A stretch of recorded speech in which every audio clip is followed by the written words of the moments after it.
tudo bem com vocês? Espero que sim. Pessoal, a dica da Pro de hoje é sobre um assunto que causa muita angústia, tanto para as crianças quanto para as famílias, que é a dificuldade de aprendizagem. Quando uma criança entra na escola e começa a apresentar dificuldade para aprender, isso causa muita angústia, muita ansiedade, né? E aí eu queria esclarecer que os motivos que levam essa criança a ter dificuldade são vários, né? Então, às vezes a família tem muito medo que a criança tenha algum problema neurológico, mas não. De repente, os problemas podem ser bem outros. Então, vamos lá.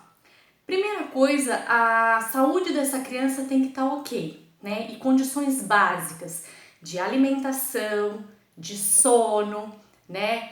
O sistema da criança tem que estar funcionando muito bem. Então, por exemplo, uma criança que vá para a escola com fome ou com sono, com certeza a atenção dela não vai estar ali no que a professora está falando. Ela não vai estar conseguindo se concentrar. Não é verdade? Uma coisa simples de resolver que é responsabilidade da família. Outra coisa, quando essa família está passando por alguma situação que vai mexer com o emocional dessa criança, isso também interfere diretamente no aprendizado dessa criança. Por exemplo, uma família que seja, por exemplo, passando por um desemprego, então os pais estão muito preocupados, pais que estão brigando muito, né? Casais que estão brigando muito, se separando, a chegada de um irmão, mudança de escola ou a própria entrada na escola para algumas crianças é uma coisa que causa muita ansiedade. E tudo que mexe com o emocional da criança vai atrapalhar o processo de aprendizado dessa criança, né? Então, assim, isso a gente precisa ficar muito atento. Crianças que são muito tímidas, muitas vezes têm dificuldade de aprender porque elas estão tão com medo, tão tímidas ali naquele ambiente que elas têm medo de perguntar, medo de se soltar. Então, vejam, a dificuldade de aprendizagem nem sempre está relacionada a um problema neurológico. Pode estar relacionado a um problema físico que às vezes é simples de consertar, né, vamos dizer assim, que, por exemplo, um problema visual, né, uma criança com miopia, uma criança que esteja com problema auditivo vai ter dificuldade na aprendizagem. Então, a escola geralmente chama os pais para conversar. Muitas famílias têm medo, às vezes, de ir no médico, de levar a criança, com medo de que seja um problema assim mais grave. Mas quanto mais rápido a gente investigar o que está acontecendo com aquela criança, melhor.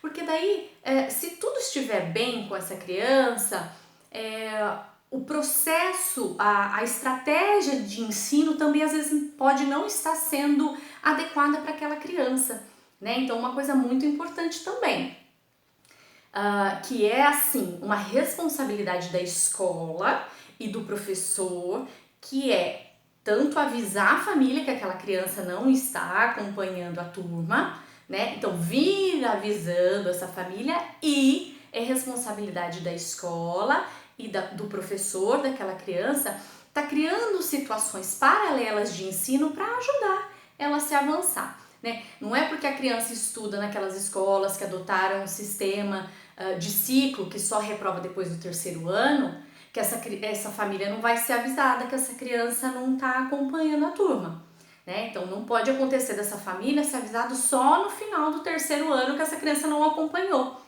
Não. A criança tem o ritmo dela? Tem, mas é obrigação aí, então essa parceria família e escola, por isso tem que ser assim, esse diálogo muito próximo, né? Para criar condições de ver o que está acontecendo com aquela criança e dar o que ela precisa para o aprendizado dela. E sim, pode ser um problema neurológico, sim, que quanto mais rápido for identificado, melhor.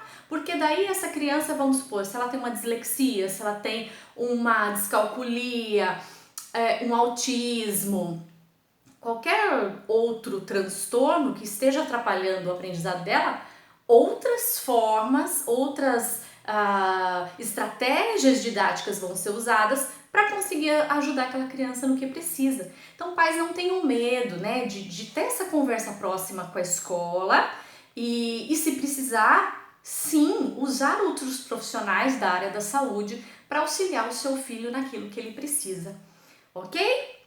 Espero que vocês tenham gostado. Uma ótima semana para todos. Até semana que vem. Tchau, tchau!